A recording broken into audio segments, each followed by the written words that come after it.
네, 감사합니다. 네, 오늘은 2014년 전 우리 모두의 죄를 위해 십자가에 주셨던 예수님이 다시 부활하신 역사적인 날입니다. 그런데 지난 한 주 너무나 큰 어둠과 슬픔이 우리의 마음을 짓눌렀습니다.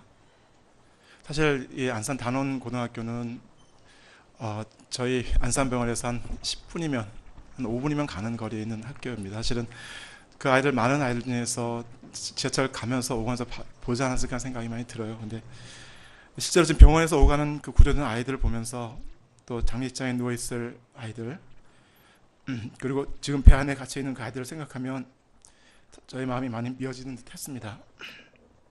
또 그 어린 영혼들을 버리고 혼자 살겠다고 도망 나온 선장과 숙모를 보면 정말 화가 많이 났습니다.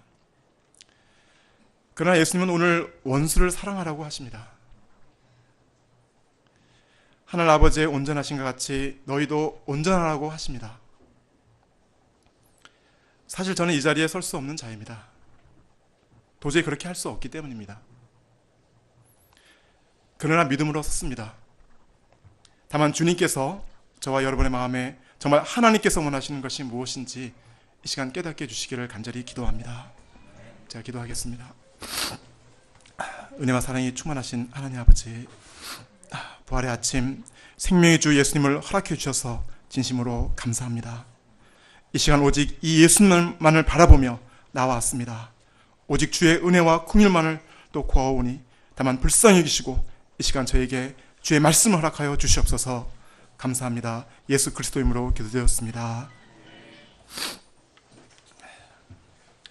오늘 말씀은 지난 시간에 이어 예수님께서 새롭게 해석하신 6가지 계명 중 이혼, 맹세, 보복, 원수에 대한 말씀입니다. 사실 이 부분은 지금까지 많이 자세하게 다루지지 않아 그 중요성이 떨어진 것처럼 여겼지만 오늘날 이 시대를 살아가는 우리가 하나님 앞에서 진정으로 어떤 삶을 살아야 하는가, 특히 참된 크리스찬, 즉 레알 크리스찬의 삶이란 어떤 삶인지를 잘 보여주는 말씀이라고 생각됩니다. 또 특히 그런 만큼 실천하기는 너무나 어려운 말씀이 아닌가 생각됩니다. 그러나 나를 바라보지 않고 온전하신 하나님, 무엇보다 나를 향한 하나님 아버지의 온전하시고 절대적인 사랑을 의지할 때 감당할 수 있을 것입니다.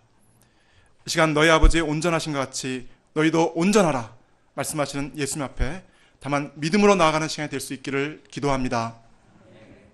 첫째, 이혼에 대한 계명 17절에서 20절입니다. 31절을 보십시오. 또 일렀을 때 누구든지 아내를 버리려거든 이혼 증서를 써 줄 것이라 하였으나, 원래 이 말씀은 신명기 24장 1절 사람이 아내를 맞이하여 데려온 후에 그에게 수치되는 일이 있음을 발견하고 그를 기뻐하지 아니하면 이혼 증서를 써서 그의 손에 주고 그를 자기 집에서 내보낼 것이요 라는 말씀에서 기인하는 것입니다. 그런데 여기서 수치되는 일을 해석하는 것이 문제였습니다. 샴마이 학파에서는 이것을 성적 부정으로 해석했고, 그러나 힐렐 학파는 음식을 태우거나 음식을 맛없게 하거나 또는 살이 쪄서 보기 싫거나 또 걷는 모습이 이쁘지 않는 것을 포함시켰다고 합니다. 남자들은 어느 학파의 이론을 지지할까요? 당연히 죄악된 인간, 특히 남자들은 후자의 설명을 더 지지하고 실제로 그렇게 했다고 합니다. 모세가 이 말씀을 주었던 것은 약자였던 여성의 지위와 인권을 보호하기 위해 주었던 것입니다. 그런데 바리새인과 서기관들은 모세율법을 악용해서 자신의 정욕과 이기적인 동기로 아내를 합법적으로 버리고자 했던 것입니다. 예수님께서 이 말씀을 주신 것을 보면 음행에 문제가 있으면 얼마든지 이혼할 수 있는 것처럼 생각될 수도 있습니다. 그런데 사람이 어떤 이유가 있으면 그 아내를 버리는 것이 옳으니까 라고 예수님을 시험하여 묻는 바리새인들이 주셨던 예수님의 결혼에 관한 말씀은 그렇지 않음을 우리에게 가르쳐 줍니다. 마태복음 9장 5절 6절입니다. 한번 다 함께 읽어보겠습니다. 시작. 말씀하시기를 그러므로 사람이 그 부모를 떠나서 아내에게 합하여 그 둘이 한 몸이 될지니라 하신 것을 읽지 못하였느냐.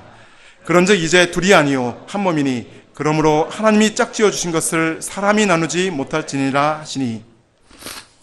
이혼에 대한 예수님의 교훈은 이혼하지 말라는 것입니다. 아내가 음행을 저지른 경우 모세의 율법에 기초해 이혼하는 것이 죄가 되지는 않지만 마태복음 19장 5절 6절 말씀의 기초에 생각해 보면 비록 부정한 일을 저지른 아내에 대해서 또 남편에 대해서 그 율법을 초월해서 희생과 사랑의 십자가로 용서하고 끌어안기를 원하심을 깨닫게 됩니다.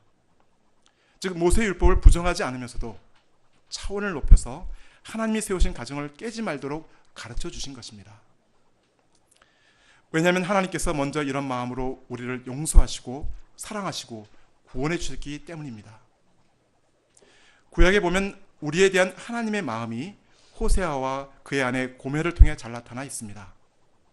호세아서 3장 1절입니다. 이 말씀 같이 한번 읽어보겠습니다. 시작. 여호와께서 내게 이르시되 이스라엘 자손이 다른 신을 섬기고 건포도 과자를 즐길지라도 여호와가 그들을 사랑하나니 너는 또 가서 타인의 사랑을 받아 음녀가 된 그 여자를 사랑하라 하시기로. 여기서 음녀가 된 그 여자가 바로 호세의 아내 고멜입니다.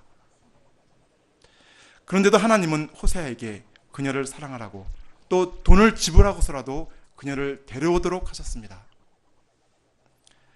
이것이 바로 하나님의 이스라엘을 향한 마음이요 오늘날 우리를 향한 마음이십니다.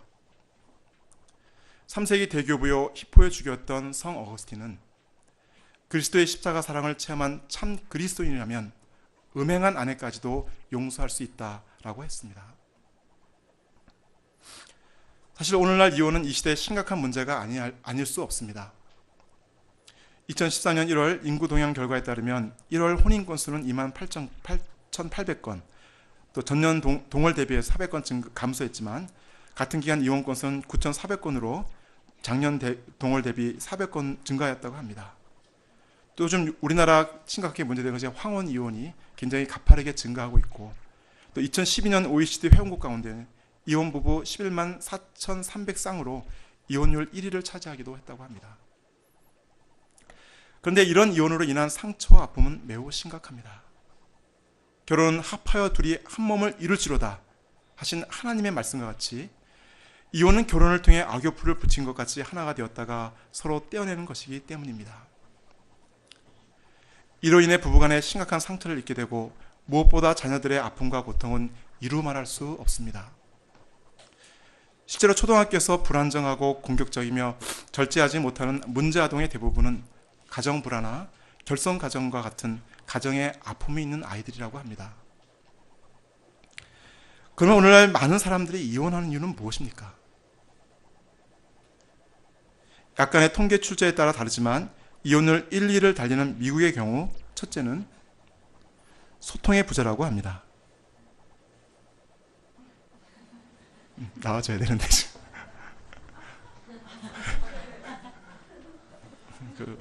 여러분 보시는 저기 왼쪽에 있는 그림, 등 돌리고 사소한 오해들이 쌓일 때 솔직한 감정을 털어놓지 못하고 점점 더 대화를 하게 되어 결국 함께 있는 것을 견디지 못하는 시점에 이른다고 합니다. 둘째는 경제적인 어려움입니다. 지금 좀 그림 작아서 그렇게 하는데 그 식탁 바닥에 있는 것이 이제 이제 영수증들이 잔뜩 이제 날려 있는 것 같아요. 특히 어떻게 소비할 것인지 충분히 상의하지 않고 한쪽이 멋대로 돈을 쓰는 경우라고 합니다. 또한 가정 경제가 궁핍해질수록 부부의 스트레스는 커져가고 싸움이 잦아져서 결국 관계가 어그러지게 됩니다. 셋째는 배우자의 부정행위입니다. 이건 오늘날도 마찬가지죠. 넷째, 배우자 혹은 자녀 학대입니다. 이는 육체적인 학대뿐만 아니라 감정적 학대도 포함된다고 합니다. 보이세요? 요즘은 매 맞는 남편이 많다고 합니다. 사자가 지금 무서워서 떨고 있는 수사자가. 다섯째는 중독입니다. 알코올, 마약 중독뿐만 아니라 도박이나 폭식, 지나친 흡연, 그리고 게임 중독도 큰 문제가 되고 있습니다. 또한 최근에는 페이스북이나 트위터 같은 SNS 중독도 결혼 생활에 심각한 문제를 일으킨다고 합니다. 이런 흔한 5가지 이혼 사연은 바로 우리와 별반 다르지 않음을 보게 됩니다. 만약 이 5가지 이혼 사유들과 반대로 부부가 행동한다면 평생 행복한 결혼 생활을 하지 않을까 생각합니다. 무엇보다도 하나님께 세우신 가정의 의미와 뜻을 마음에 새기고 하나님을 중심으로 가정을 세워나갈 때 내가 원하는 것을 배우자에게 요구하기보다 하나님께서 원하시는 것을 위해서 서로 사랑하고 섬기는 삶을 살 수 있을 것입니다. 그때 그것이 진정으로 천국이 되고 그 안에서 자라는 아이들도 천국의 아이들이 될 것입니다. 반면 끝없는 부부싸움과 갈등, 결국 파경을 맞게 되는 가정에서 자라는 많은 아이들은 어린 시절 지옥을 경험하면서 어둡고 우울한 아이로 자라나게 될 것입니다. 상대의 허물과 실수를 찾아 지적하기보다 자신의 생명을 십자가에 내어주기까지 사랑하신 예수님처럼 남편은 아내를 사랑하고 또 아내는 교회가 그리스도에게 하듯 범사에 자기 남편에게 복종할 때 하나님이 기뻐하시고 축복하시는 가정이 될 것입니다. 제 모든 가정들이 하나님을 가정의 중심에 두고 서로 사랑하며 또 서로 신뢰하며 끝까지 책임 있는 인생을 살 수 있기를 기도합니다. 둘째, 맹세에 대한 계명. 33절, 37절입니다. 모세 율법에 보면 맹세에 관한 법들이 있습니다. 레위기 19장 12절, 민수기 30장 2절, 신명기 23장 21절들이 참조 말씀들인데 이 중에서 신명기 23장 21절 말씀을 다 함께 읽어보겠습니다. 시작. 내 하나님 여호와께 서원하거든 갚기를 더디하지 말라. 내 하나님 여호와께서 반드시 그것을 내게 요구하시리니 더디면 그것이 내게 죄가 될 것이라. 맹세에 관한 모세 율법의 근본 정신은 맹세한 것은 신실히 지켜야 한다는 것이었습니다. 그러나 예수님 당시 유대인들은 모세 율법의 취지는 망각한 채 자기의 욕심에 따라 하나님께 한 맹세는 지켜야 하되 주의 이름으로 하지 않은 맹세는 반드시 지키려고 노력할 필요가 없다는 식으로 생각하고 행동했습니다. 그 결과 유대인들은 일상생활 가운데서 각종 맹세를 남발했는데 맹세의 대상으로 주의 이름을 피하는 대신 하늘, 땅, 예루살렘 등을 아무 스스럼 없이 맹세했다고 합니다. 그리고 나중에 맹세를 지킬 수 없거나 지키는 것이 불리한 경우 하늘과 땅이란 궁극적으로 없어지는 것이므로 하늘과 땅을 두고 한 맹세는 폐하여지는 것이다라는 궤변으로 맹세한 바를 지키지 않았다고 합니다. 결국 유대인들은 맹세를 자기 유익이나 자랑이나 과시수단으로 악용했지 정작 맹세에 대한 마음의 신실성은 전혀 없었습니다. 예수님께서는 당시 일반화된 이런 유대인들의 맹세의 습관을 직시하시고는 헌 맹세의 백회의 무익성을 강조하시기 위해 도무지 맹세하지 말라라고 하셨던 것입니다. 하늘로도 땅으로도 예루살렘으로도 또 자신의 머리로도 맹세하지 말라고 하셨습니다. 당시 유대인들은 주의 이름을 피하는 대신 가장 일반적으로 하늘을 들어 맹세하곤 하였습니다. 예를 들어서 만일 내가 약속을 지키지 않으면 하늘이 무너질 것입니다. 또 지금 내가 한 말은 하늘이 증인입니다. 그러나 예수님은 하나님의 보좌가 있는 곳으로 하늘에 맹세한 것은 하나님께 맹세한 것이나 다름없다고 하십니다. 또 땅도 하나님의 발등상이기 때문에 땅으로 맹세한 것도 하나님께 한 맹세와 다름없다고 하셨습니다. 또 예루살렘은 다윗 시대 이후 이스라엘의 수도로 맹세의 대상으로 삼기 안성맞춤이었습니다. 그래서 그들은 예루살렘은 없어질지라도 내가 한 말은 반드시 지킨다 라는 식으로 곧잘 예루살렘을 맹세의 대상으로 삼았습니다. 그러나 예수님은 이를 금하시면서 예루살렘은 큰 임금의 성, 즉 하나님의 도성이기 때문에 결국 하나님께 맹세한 것이라고 하셨습니다.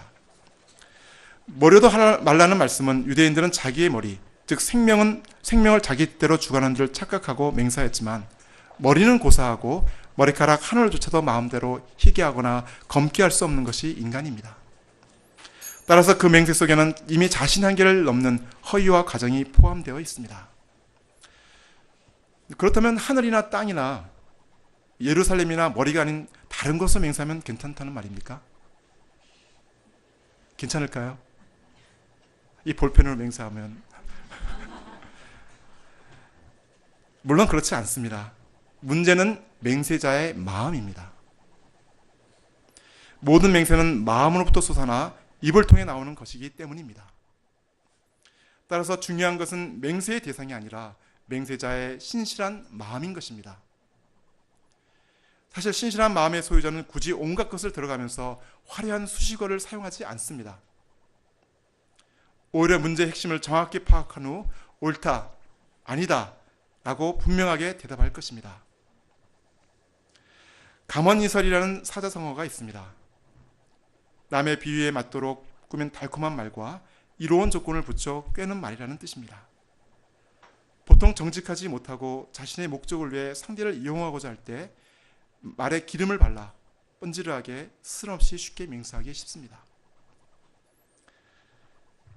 예수님은 이런 맥락에서 예 혹은 아니오에서 지나는 것은 악으로부터 나는 것이라고 말씀하셨습니다.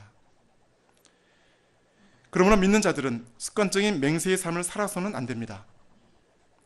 예수님께서 도무지 맹세하지 말라는 말씀은 자신의 욕심을 쫓아 행하였던 경박하고 불필요하며 종종 위선적인 유대인들의 맹세 습관에 대한 강력한 경고이면서 동시에 약속한 것은 또 하나님께 서원한 것은 신실하게 실행할 것을 촉구하는 명령인 것입니다. 이런 약속과 맹세의 문제는 인간과 인간 사이 또 하나님과 우리 사이의 신뢰와 신의의 문제입니다. 화장실 갈 때 마음과 나올 때 마음이 다르다는 속담이 있습니다. 또 돈 빌릴 때와 갚을 때 마음이 다르다는 표현도 있습니다. 이는 상황에 따라 변하기 쉬운 인간의 죄악된 마음을 잘 표현한 말이라고 생각됩니다. 근데 내가 한 약속이나 맹세를 상황이나 환경에 따라 뒤집어 버리거나 까맣게 잊어버릴 때 결국 신뢰와 믿음의 관계성이 깨어져 버리게 됩니다. 또 그런 일들을 여러 번 겪다 보면 아, 그 사람 믿을 수 없는 사람이야 라는 낙인이 찍히기도 합니다. 그런데 하나님께서는 메시아를 보내주시겠다는 그 약속을 창세기 3장 5절에서 하신 이후 참으로 신실하게 지키셨습니다. 예수님께서 제자들에게 하신 그 모든 약속을 신실하게 지키셨고 그리고 오늘 부활하셨습니다. 그런데 우리는 어떻습니까? 또 저는 어떻습니까? 주님 처음 만났을 때 주님 사랑합니다. 주님께 저희 모든 인생을 일생 드리겠습니다. 그럼 고백하지 않았습니까? 고백하신 분 혹시? 아마 다 하셨을 거라 생각이 됩니다. 사실은 그 구원회가 너무 크기 때문에 사실은. 또 결혼할 때 인생 소감에서 복의 근원으로 또 양들의 선한 목적으로 살겠다고 또 가정을 하나님께 또 주의 역사에 드리겠다고 하나님 앞과 목자님들 앞에서 약속하였습니다. 또 결혼식에서 하나님 앞에서 일생 이 한 사람만을 바라보고 살겠다고 결혼서약도 하였습니다. 정말 저희가 아무리 상황이 어렵고 힘들더라도 하나님 앞에서 했던 이 서원들을 끝까지 믿음으로 지킬 수 있기를 기도합니다. 왜냐하면 우리는 잊어버릴지라도 하나님께서는 우리의 서원과 약속을 결코 잊지 않으시기 때문입니다. 셋째, 보복에 대한 계명 38절에서 42절입니다. 모세율법에 보면 동해보복법에 관한 조항들이 있습니다. 여기서 동해는 이스트 시가 아닙니다. 이 같은 상이라는 뜻의 동해입니다. 출애굽기 21장 23절에서 25절, 레위기, 신명기 등에 이에 관련된 말씀이 나옵니다. 이 중에서 출애굽기 21장 23절에서 25절 말씀을 같이 한번 읽어보도록 하겠습니다. 시작. 그러나 다른 해가 있으면 갑되 생명은 생명으로, 눈은 눈으로, 이는 이로, 손은 손으로, 발은 발로, 된 것은 된 것으로, 상한 것은 상함으로, 때린 것은 때림으로 갚을지니라. 그런데 하나님께서 이스라엘 백성들에게 이 계명의 말씀을 주실 때 그 근본 정신은 사실 공의의 정신이고 절제의 정신이고 더 나아가 사랑의 정신으로 주신 것입니다. 결코 보복을 권장하고 장려한 법이 아닙니다. 이 복수는 본인이나 같은 집단, 예를 들어 가족이나 친구 등이 다른 사람이나 다른 집단에게 정신적, 재산적, 사회적 피해를 받았을 때 받은 것만큼 상대에게 돌려주는 것입니다. 근데 보통 자신이 받은 것만큼 돌려주지 않고 그 이상으로 갚기 때문에 문제입니다. 그 유명한 박찬욱 감독의 많은 영화들, 세 가지 쓰리 복수 영화가 있더라고요. 올드보이 잘 아시죠? 정말 굉장히 잔인. 저도 한번 이 영화 봤어요. 전 사실은. 근데 정말 잔인하더라고요. 복수는 나의 것, 또 친절한 금자씨, 이 등의 영화들이 주로 복수를 주로 다루고 있는데 그 모두 그 끝은 정말 잔인한 살인입니다. 그런데 많은 사람들은 이 끝없이 죽고 죽이는 그 관계 속에서 카타르시스를 느끼는 것 같습니다. 이처럼 이런 복수에 대한 마음은 우리 마음 깊은 곳에도 있는 것 같습니다. 보통 친구나 다른 사람들에게 말로 상처를 받거나 부당한 대우를 받는다고 느껴지면 더 지독한 말이나 행동으로 상대에게 보복하고자 하는 마음이 있습니다. 심지어 부부 사이에도 그렇지 않은가요?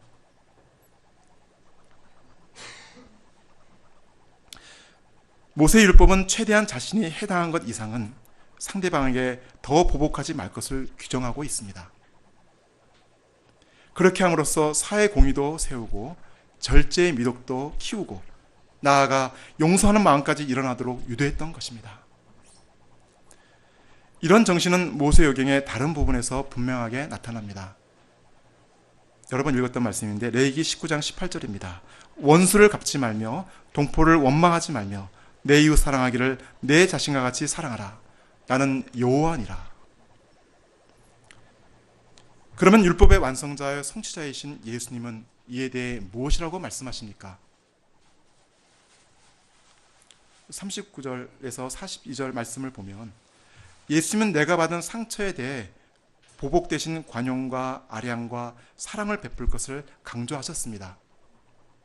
39절입니다. 나는 너에게 이르노니 악한 자를 대적하지 말라. 누구든지 내 오른편 뺨을 치거든 왼편도 돌려대며. 당시 유대인들은 오른편 뺨을 맞으면 그 보복으로 상대의 오른편 뺨을 때리라고 생각하고 그렇게 가르쳤다고 합니다. 그러나 예수님은 오른편 뺨을 맞거든 오히려 왼편 뺨까지 돌려대라고 가르치십니다. 물론 문자 그대로 오른편 뺨을 맞을 때 왼편 뺨까지 돌려대며 때려달라고 드림이라는 말씀은 아니겠죠. 그죠? 때려주세요. 이건 아닌 것 같아요. 네. 왼편 뺨까지도 때리면 맞겠다는 자세를 가지라는 것입니다. 즉 악에 대하여 똑같이 붕괴하여 악으로 대처하지 말고 오히려 선으로 대처하라는 비폭력, 무저항주의를 의미합니다. 이것은 악이 무서워 피하거나 무관심하는 것과는 다릅니다. 왜냐하면 오직 악을 이길 수 있는 무기는 악이 아니라 용서와 관용과 사랑과 선의한 사실을 일깨워 주시는 역설적인 교훈입니다. 로마서 12장 20절 21절 말씀입니다. 같이 한번 읽어보겠습니다. 시작. 내 원수가 줄이거든 먹이고 목마르거든 마시게 하라. 그리함으로 내가 숯불을 그 머리에 쌓아 놓으리라. 악에게 지지 말고 선으로 악을 이기라. 저희가 이런 삶을 살 수 있기를 기도합니다. 40절 말씀을 보십시오. 또 너를 고발하여 속옷을 가지고자 하는 자에게 겉옷까지도 가지게 하며. 이 말씀은 법정 송사를 통해 자신의 소유를 취하려는 자에게 오히려 요구 이상의 것을 주라는 의미입니다. 이것은 정말 무한한 희생과 양보의 정신이 없이는 불가능한 일입니다. 유대인들에게는 속옷은 통으로 짜여 있고 겉옷은 네모난 큰 천으로 되어 있어 밤에는 이불 대용으로 사용되었습니다. 가난한 자들에게는 이 속옷과 겉옷은 최소한도로 필요한 최대의 생필품이었습니다. 그런데도 악한 자가 송사를 통해 속옷 또는 겉옷을 빼앗고자 할 때 분노와 악과 오기로 맞고서하며 대적하지 말고 나머지 옷까지 양보하겠다는 자세로 임하라고 하십니다. 정말 어렵습니다. 왜냐하면 바로 거기에 천국 시민다운 자격이 있기 때문입니다. 예수님께서 우리 믿는 자에게 원하시는 것은 이런 절대 희생과 양보의 정신입니다. 왜냐하면 그것만이 선으로 악을 이기는 비결이기 때문입니다. 41절입니다. 한번 이 말씀 같이 한번 읽어보겠습니다. 시작. 또 누구든지 너로 오리로 오리를 가게 하거든 그 사람과 심리를 동행하고 41절에 예, 감사합니다. 여기서 억지로 가게 하거든 이란 말은 앙게리오라는 단어로 바사 즉 페르시아에서 기원한 외래어라고 합니다. 바사국의 왕실이 필요로 할 때는 사람이나 짐승을 막론하고 강제 진용시킬 때 적용되었던 말이라고 합니다. 이처럼 당시 로마법도 식민지 백성을 강제 징용시키곤 했는데 예를 들어 로마 군인들이 행군할 때 어떤 부락의 장정들을 동원하여 다음 부락까지 짐을 운반하도록 하는 일 등입니다. 예수님이 십자가를 지시고 골고다 언덕을 올라가실 때 쓰러져 걷지 못하게 되자 구레네 사람 시몬에게 예수님의 십자가를 함께 지도록 한 것도 이 법에 기준한 것입니다. 그러나 선민의식이 높았던 유대인들은 이 같은 강제징용을 싫어하고 반발하였습니다. 그런데 예수님은 억지로 오리, 문자적으로는 일천걸음이라고 하는데요. 오리를 가게 하거든 오히려 자진해서 심리까지도 가주라고 가르치셨습니다. 이것은 결코 아첨이나 굴욕이 아니라 믿는 자로서의 희생과 양보의 아량과 관용으로 그처럼 행하라고 하신 것입니다. 이때 이런 그들의 행위가 무사람의 심령을 녹이고 감동시켜 궁극적으로 하늘 아버지께 영광이 돌아가게 된다는 것입니다. 42절입니다. 내가 내게 구하는 자에게 주며 내게 꾸고자 하는 자에게 거절하지 말라. 이 말씀은 누군가 공경에 처하여 도움을 구하고 요청할 때 귀를 막거나 냉대하여 쫓아내지 말고 최선을 다해 도와주라는 가르침입니다. 또 도와주되 마지못해 하거나 앞뒤를 지어서 이기적인 마음으로 하지 말고 금전을 빌려줄 때 높은 이자를 요구하지 말고 관대하게 너그럽게 빌려주라는 것입니다.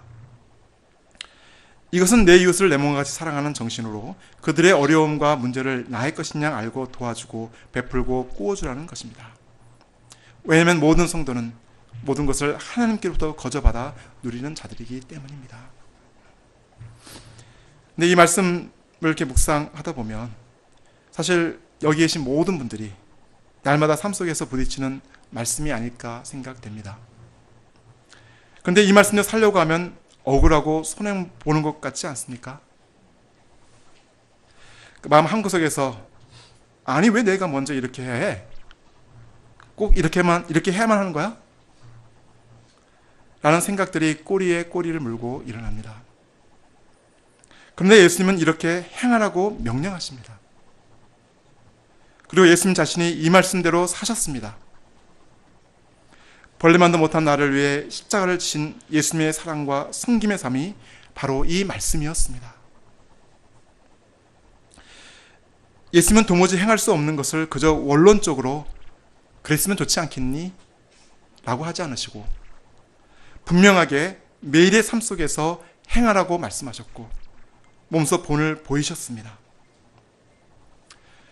예수를 믿고 구원받은 그래서 천국 백성이 된 우리가 이 땅에서 그리스도를 본받아 사랑하고 용서하고 희생하며 양보하는 삶을 사는 것, 그것이 바로 진정으로 승리하는 삶이요 또 천국 백성의 삶입니다. 에베소서 5장 8절 9절 말씀 한번 다 함께 읽어보겠습니다. 시작. 너희가 전에는 어둠이더니 이제는 주 안에서 빛이라. 빛의 자녀들처럼 행하라. 빛의 열매는 모든 착함과 의로움과 진실함에 있느니라. 매일매일의 삶 속에서 세상과 같이 함께 분내고 대적하고 보복하며 싸우는 삶을 살지 않고 예수님께 선포하신 산상수훈의 말씀처럼 적극적인 선을 행하는 삶을 살 수 있기를 기도합니다. 넷째, 원수에 대한 계명 43절 49절입니다. 43절 말씀입니다. 또 내 이웃을 사랑하고 내 원수를 미워하였다는 것을 너희가 들었으나.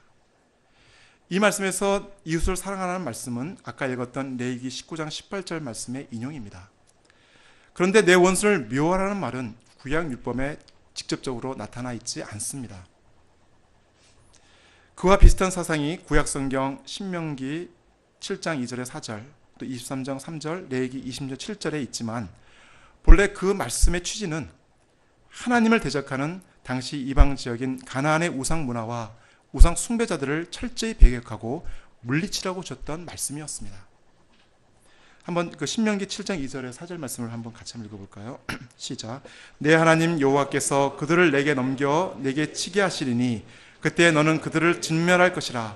그들과 어떤 언약도 하지 말 것이요 그들을 불쌍히 여기도 말 것이며 또 그들과 혼인하지도 말지니 내 딸을 그들의 아들에게 주지 말 것이요 그들의 딸도 내 며느리로 삼지 말 것은 그가 내 아들을 유혹하여 그가 여호와를 떠나고 다른 신들을 섬기게 함으로 여호와께서 너희에게 진노하사 갑자기 너희를 멸하실 것임이니라. 그런데 전통적인 유대 랍비들은 이웃을 사랑하고 원수를 멸하라 가르치면서 이웃은 동족이요 원수는 이방인들이라고 해석하였습니다. 더 나아가 랍비들은 자신들처럼 율법과 유정과 전통을 지키는 자들이 이웃이고 그렇지 못한 세리나 창기들은 원수라고 가르쳤습니다. 예수님이 이에 대해 그러나 나는 너에게 이르노니 라고 말씀하시며 새로운 권위로서 새로운 계명을 선포하셨습니다. 44절 말씀을 다 함께 읽어보겠습니다. 시작. 나는 너에게 이르노니 너희 원수를 사랑하며 너희를 핍박하는 자를 위하여 기도하라. 참으로 지금까지 랍비들에게 들어보지 못한 놀라운 말씀입니다. 단순히 무저항주의적 관용과 아량과 용서의 차원을 넘어서서 적극적으로 사랑하고 원수를 위하여 기도하라는 자리까지 나아가라는 매우 역동적인 교훈입니다. 그런데 이건 너무 억울하지 않습니까? 아니 원통하지 않습니까? 저는 세월호 침몰 사건을 보면서 선장에 대한 원망과 여기 목까지 치밀어 올라왔었습니다. 제 3자인 제가 이런 마음인데 만약 사망 및 실종자 302명 중 오늘 아침 7시 반에 보니까 11명인가 다시 또 이렇게 또 인양됐다고 나왔었는데 하여튼 그 중 한 명의 가족이었다면 또 단원고등학교 학생 중 한 명의 아버지였다면 저는 어떻게 해야 합니까? 정말 여러분이 당사자라면 어떻게 하시겠습니까?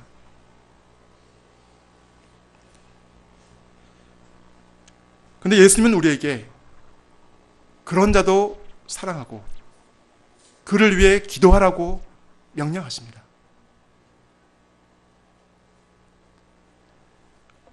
근데 왜 그렇게 해야만 합니까?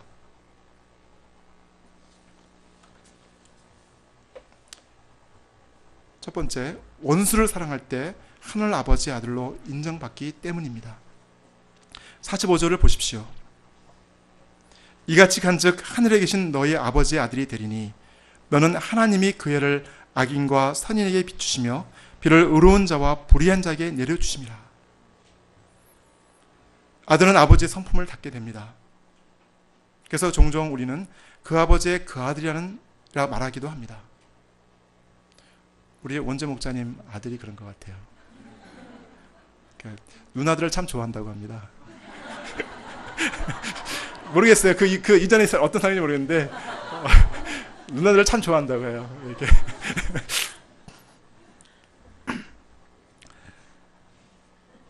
그렇다면 예수 그리스도 안에서 하나님의 자녀된 성도들의 성품은 하늘 아버지의 성품을 닮아야 하지 않겠습니까? 그런데 하나님은 태양을 악인과 선인에게 고루 비춰주시며 비를 의로운 자와 불의한 자에게 내려주시는 분이십니다. 이 해와 비는 자연적인 은총의 대표로서 생명을 유지하는 가장 중요한 두 가지 요소입니다.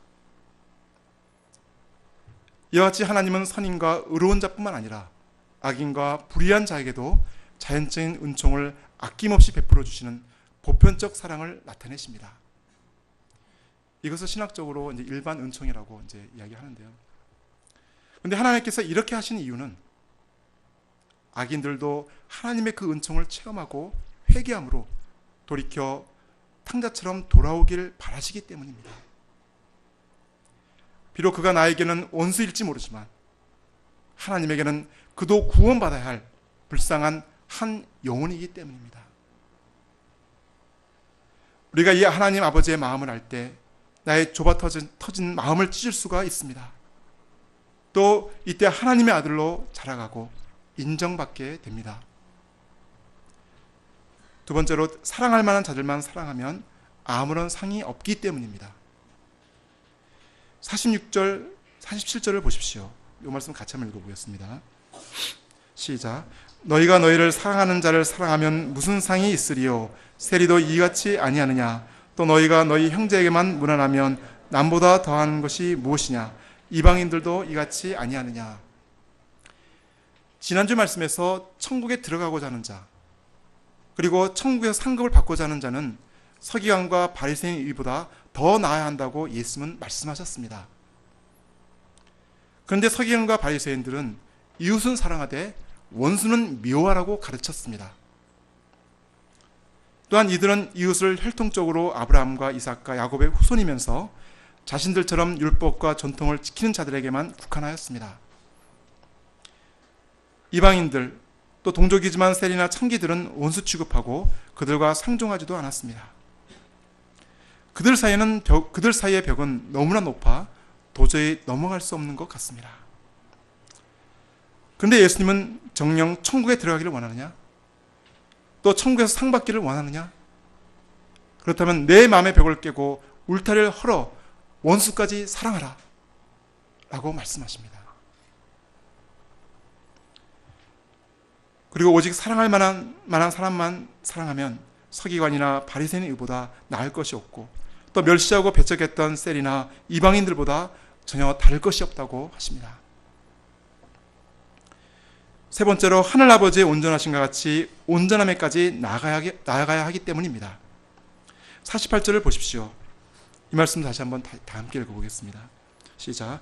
그러므로 하늘에 계신 너희 아버지의 온전하심과 같이 너희도 온전하라. 이 말씀은 원수를 사랑해야 하는 한 가지 이유이기도 하면서 5장 말씀의 전체 결론이기도 합니다. 여기서 온전함이란 양적으로는 전혀 부족함이 없어 꽉 찬 충족의 상태를 말합니다. 또 질적으로는 완전히 성숙한 완성의 상태를 말합니다.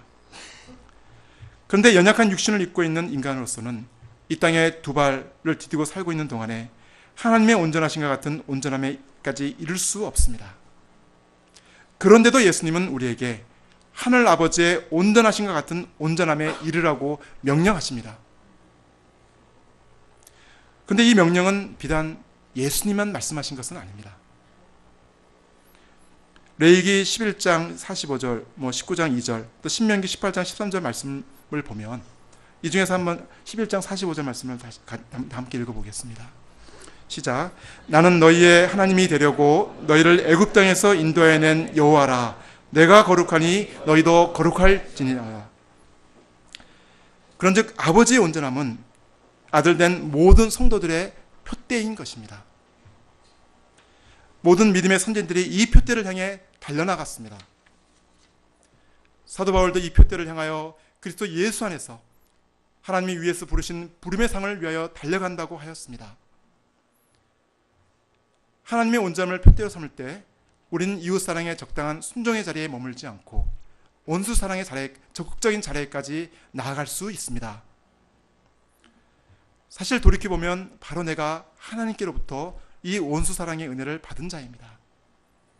죄로 인해 하나님과 원수되었을 때 독생자 예수님을 이 땅에 보내사 십자가 내어주기까지 나를 사랑하신 하나님의 그 크신 사랑으로 오늘날 구원을 얻고 천국 소망을 갖고 살게 되었습니다. 또한 예수님은 우리와 똑같은 인성을 지니신 분으로 원수사랑의 삶을 사심으로 친히 본을 보여주셨습니다. 십자가에서 예수님께서 말씀하셨습니다. 아버지, 저들을 사하여 주옵소서. 자기들이 하는 것을 알지 못함이니이다. 또 초대교회 최초의 순교자였던 스데반 집사도 돌에 맞아 순교하기 전 주여 이 죄를 그들에게 돌리지 마옵소서 기도하였습니다. 우리가 잘 아는 손양원 목사님도 자신의 두 아들 동인 동신을 죽였던 안재선을 용서했을 뿐 아니라 목숨을 구해주고 양아들 삼았습니다. 일본의 어느 전도자는 이런 말을 하였습니다.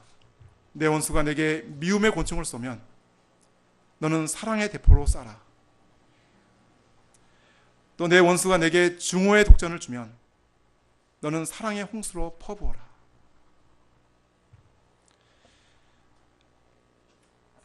오늘 아침 전체 카톡으로 그 안동 동부교회 김영상 장로님의 글을 이렇게 보내주셔서 이렇게 읽으면서 많은 눈물이 났었는데, 이분은 세월호 실종자 김정민 학생의 아버지입니다. 그 제목은 그리 아니하실지라도입니다. 잠깐 읽겠습니다. 요나가 고기 뱃속에서 하나님의 계획을 깨닫고 회개하고 나온 것처럼 돌아와도 감사하고, 그리 아니하실지라도 정민이가 하나님의 자녀로서 구원받은 것에 감사합니다.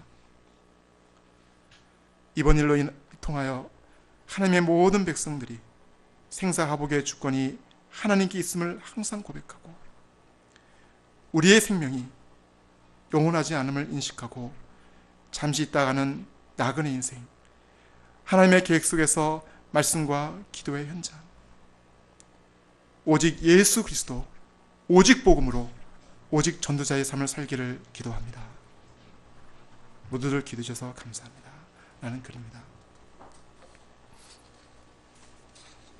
저는 오늘 말씀을 묵상하면서 정말 하나님의 온전하심에 이르는 것이 얼마나 힘든 것인지 고백하지 않을 수 없습니다. 왜냐하면 모든 상황과 사람들과의 관계에서 내 나름대로의 생각과 기준이 있기 때문입니다. 비록 구원받고 지금 성경도 열심히 공부하고 이렇게 예배 말씀도 듣고 또 저는 전하지만, 나의 감정과 가치관과 생각은 종종 여기까지는 하겠는데 그 이상은 도저히 안 돼. 나의 한계는 여기까지야 라고 하며 감정이 폭발할 때가 얼마나 많습니까? 그러나 나의 생각의 한계와 나의 감정의 한계 안에 설 때 가정과 직장과 교회에 부딪히는 수많은 문제와 갈등 속에서 쌓이는 것은 상처와 미움의 앙금뿐입니다. 그것은 나를 더욱 불행하게 하고 고통스럽게 하고, 이런 모습으로 예수님 앞에 나설 때는 제의시로 더욱 힘들 수밖에 없습니다. 이런 인생은 마치 아름답게 활짝 피어날 꽃봉오리는 맺었지만 된소리를 맞아 쭈그러져 버리는 것과 같은 인생일 수밖에 없습니다. 모든 성경 말씀이 순종하기 어렵지만 특히 오늘 말씀, 이 말씀들은 정말 순종하기 어려운 말씀들입니다. 그러나 나의 생각과 감정을 내려놓고 사랑 앞에 아닌 하나님 앞에서, 또 나를 위해 십자가에서 그 귀한 피를 흘리신 예수님을 바라보며 믿음으로 나아갈 때 순종할 수 있습니다. 또 이런 삶에 참된 기쁨과 행복이 있습니다. 사도 바울과 같이, 또 스데반과 같이, 또 손영원 목사님과 같이, 또 김정민 학생의 아버지이신 김영상 장로님과 같이, 정말 우리가 나아갈 분명한 표대 대신 하나님 아버지의 절대적인 사랑과 그 거룩함에 이르기까지 힘차게 달려갈 수 있기를 기도합니다. 비록 연약하여 넘어질지라도 오직 예수님의 십자가 사랑을 의지해 다시 일어서며, 또 도저히 사랑할 수 없고 용서할 수 없는 사람이라고 할지라도 용서하고 그를 위해 기도하는 자가 될 수 있기를 기도합니다. 하나님께서 세월호 침몰로 인해 고통하고 절망하고 있는 모든 이들의 마음에 위로와 소망을 주시고, 또 지금 배 안에 있는 한 영혼이라도 구조해 주시기를 간절히 기도합니다. 또 선장을 비롯한 승무원들 가운데도 진실된 회개의 영을 허락하사 그들의 영혼도 구원해 주시기를 기도합니다. 제가 기도하고 마치도록 하겠습니다. 은혜와 사랑이 충만하신 하나님 아버지, 너희 원수를 사랑하며 너희를 박해하는 자를 위해 기도하라. 하늘에 계신 너희 아버지의 온전하신 것 같이 너희도 온전하라. 너무나 귀한 말씀을 주셔서 정말 감사합니다. 그러나 저희 인간적인 마음으로는 정말 순종할 수 없는 말씀임을 고백합니다. 또 저희 힘으로는 또 순종할 수도 없음을 고백합니다. 다만 주의 사랑을, 또 주의 마음을 이 시간 저희에게 허락하여 주시옵소서. 사랑할 수 없는 사람만을 사랑하는 자가 되지 않고, 사랑할 수 없는 자, 또 죽이고 싶도록 미워하는 자도 이 말씀에 순종하여서 사랑하고 그의 영혼을 위해 기도하는 자가 될 수 있기를 간절히 기도합니다. 또 참 세월호로 인해 고통하는 모든 이들에게 하나님의 위로와 은혜를 충만히 허락하시고, 또 정말 주님께서 구원해 주시기를 간절히 기도합니다. 감사합니다. 예수 그리스도 이름으로 기도드렸습니다. 네.